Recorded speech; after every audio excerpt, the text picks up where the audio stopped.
The morning sun began to filter through the windows of the Miller household, casting a warm glow over the kitchen where the daily rhythms of family life were already in full swing. Judy Miller sat at the table, her eyes slightly red and her nose twitching with the unmistakable irritation of seasonal allergies. She reached for a tissue, sighing as she adjusted a pair of thick-rimmed glasses that had not seen the light of day in quite some time. Bill, her husband, looked up from his breakfast, a mischievous glint in his eyes as he took in her academic appearance. He greeted the room with a cheerful good morning before gesturing toward his wife, announcing to the imaginary audience of their kitchen that they were in the presence of the legendary Sir Elton John. Judy, undeterred by the jab, explained that her allergies were acting up so fiercely that wearing contact lenses was out of the question, forcing her to dust off her old spectacles. Their son, Brian, trying to be supportive in his own unique way, remarked that he thought the glasses actually made her look quite pretty. Judy started to offer a sweet thank you before Brian quickly added that he was just kidding, maintaining the playful sarcasm that defined their household. The conversation shifted as Lauren, their daughter, decided it was time to bring up a topic of great personal importance. She took a deep breath and told her parents that she had been thinking seriously about her future and the necessity of getting focused on college. This sudden pivot toward academic responsibility caught both Bill and Judy off guard. Lauren continued, mentioning that there was a tour of Loyola scheduled for this coming Friday night. Bill, ever the skeptic, questioned the timing, asking if a college tour would truly take place on a Friday night from 9 in the evening until midnight. He looked at his daughter and posed two very pointed questions. First, whether Loyola was a state school, and second, exactly how stupid she thought he was. When Lauren tentatively suggested he might be really stupid, Bill corrected her immediately. He knew a frat party invitation when he heard one and made it clear that she would not be attending any such event. He expressed disbelief that a college fraternity would even invite a high school girl, and for a brief moment, he even considered going over there himself to give them a piece of his mind.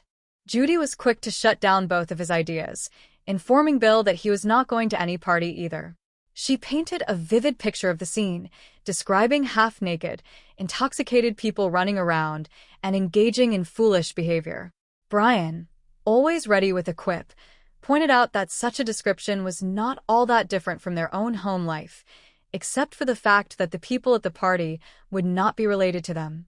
He lamented the missed opportunity to hang out with the folks at Loyola, recalling a time when the family tried to be on a college campus without ending up as a cautionary tale on a medical poster. The bickering between the siblings escalated quickly, leading to a physical scuffle over a bowl of cereal that left Bill scrambling to intervene. As he tried to separate them, he reminded his children that they needed to learn how to get along because, eventually, they would only have each other to depend on when their parents were gone. He added with a wink that by gone, he meant living in Hawaii under assumed names, where he would be known as Chico. He insisted they hug right then and there, a request that resulted in more insults about body odor and soap, but the underlying bond of the family remained unshaken. Later that afternoon, Bill approached Brian with a proposition for some father and son bonding time on Sunday. Brian was initially excited until the true nature of the plan was revealed. Judy was insisting that Bill insulate the attic, and Bill had decided that Brian would be his teammate in this endeavor. In Bill's version of the team, he was still Chico, and Brian was the man who would crawl ahead of him to clear away any spiders. When Brian asked if he would be paid for such treacherous labor, Judy chimed in, agreeing that it was a big job and that Bill should offer some compensation. Bill countered by suggesting he should be paid for everything he did around the house, which led to a humorous exchange about the various ways they already supported each other, including what they playfully referred to as pressing his pants. Meanwhile, the scene shifted to the local community center where Right Way Traffic School was in session. Both Judy and her sister Linda had managed to get speeding tickets at the same time, an occurrence that Judy felt was deeply unfair given the circumstances of her citation. She claimed she was only speeding because a lunatic behind her had been honking and tapping her bumper. Linda, however, revealed that she was the one behind Judy, and her frustration was directed at the entire line of slow-moving cars. They were met by their instructor, Mr. Kruger, a man who introduced himself as living proof that one could find employment even with a doctor of philosophy and poetry. As they waited for the class to begin, Judy felt a strange sense of nostalgia being back in a classroom setting. She shared her memories of high school with Linda, recalling the fun of passing notes and having boys compete for her attention. Linda's memories were a bit more grounded in reality, as she reminded Judy of how she used to bully others into doing her homework because she was too lazy to open a book. As the class progressed, a man named Wallace began to show interest in Judy, mistake her glasses for a sign of deep intellect. He engaged her in what he considered a stimulating conversation about global warming and international politics. Judy, enjoying the attention and the persona of a brilliant academic, played along, even when Wallace asked about the debt problems of the group of 8 countries and Africa. Her satirical suggestion to simply cut up Africa's credit card was met with genuine admiration for her wit. Linda, on the other hand, was busy cultivating her own following, calling herself part of a group she dubbed the Amigos, and using her physical appearance to gain popularity among the other students, including a man named Marco.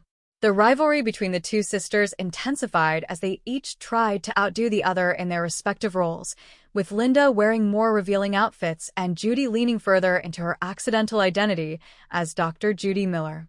Back at home, the consequences of Lauren's secret Friday night excursion began to unfold. It turned out that Brian had been the one to pick her up after her friend Becca abandoned her at the frat party. Brian, seizing the opportunity for leverage, informed Lauren that she was now effectively his slave. He demanded she do his chores and follow his every command, threatening to reveal her secret to their mother if she refused. Lauren was initially defiant, but the threat of Judy's reaction was enough to force her into compliance. However, the power dynamic shifted once again when Bill discovered their secret. Instead of punishing them, Bill saw an opportunity of his own. He realized that by keeping their secrets from Judy, he could recruit both of them to finish the attic insulation for him. He informed them that they were now both his slaves and that they would be paying him $10 an hour for the privilege of working, a classic Bill Miller move that left the children speechless. In the traffic school classroom, the tension between Judy and Linda reached its breaking point during a safety video. Linda continued to disrupt the class with her newfound friends, prompting Judy to lecture them on the importance of the material. The argument escalated until Linda's secrets were laid bare in front of the entire class. Judy revealed that Linda was using artificial enhancements to her appearance, while Linda struck back by exposing that Judy was not a doctor at all, but a dental assistant who had struggled to get through high school. The facade of the brilliant Dr. Miller and the popular Linda crumbled as they resorted to the same sibling bickering that had defined their youth. While the sisters were battling it out, Bill and the children were making slow progress in the attic.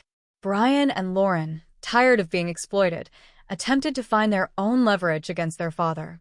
They stumbled upon an old karaoke machine hidden away in a corner, a machine that Judy had loved but Bill had claimed was stolen years ago. They realized that Bill had hidden it to avoid having to listen to Judy's singing. They attempted to use this discovery to burn their dad, as Brian called it, in the style of a superhero. However, Bill remained one step ahead. He reminded them of just how terrible Judy's singing actually was, invoking the memory of a previous karaoke night where they had barely survived her rendition of a popular song. He pointed out that if they gave the machine back, they would all be forced to listen to her again. Faced with the choice between hard labor in the attic and the auditory assault of their mother's singing, Brian and Lauren realized that the attic was the lesser of two evils. They quickly agreed to return to work, much to Bill's delight. However, their plan was foiled when Judy, returning home from her final day of traffic school, happened to find the machine herself in a downstairs closet where it had been moved. The episode concluded with the entire family huddled in the attic, the sound of Judy's enthusiastic but deeply off-key singing echoing through the house. As they stood surrounded by rolls of pink insulation, Bill and the kids realized that their attempts at manipulation had brought them right back to where they started, proving that in the Miller household, the only way to survive was together. The values of family, honesty, and the ability to laugh at oneself permeated the air as much as the dust in the attic. Despite the schemes and the occasional blackmail, there was a deep sense of connection between them all. Lauren and Brian had found a new respect for one another through their shared struggle, and Bill, though lazy, clearly cherished the time spent with his children, even if it involved a bit of deception. Judy, now free from the burden of her fake persona at traffic school, was happy to be back in her element, singing at the top of her lungs and reminding everyone that while life might be messy and full of speeding tickets and allergies, it was their life, and it was a good one. The sounds of their laughter and the terrible music created a symphony of domestic joy that lasted well into the evening, a testament to the enduring power of a family that truly knew how to get along.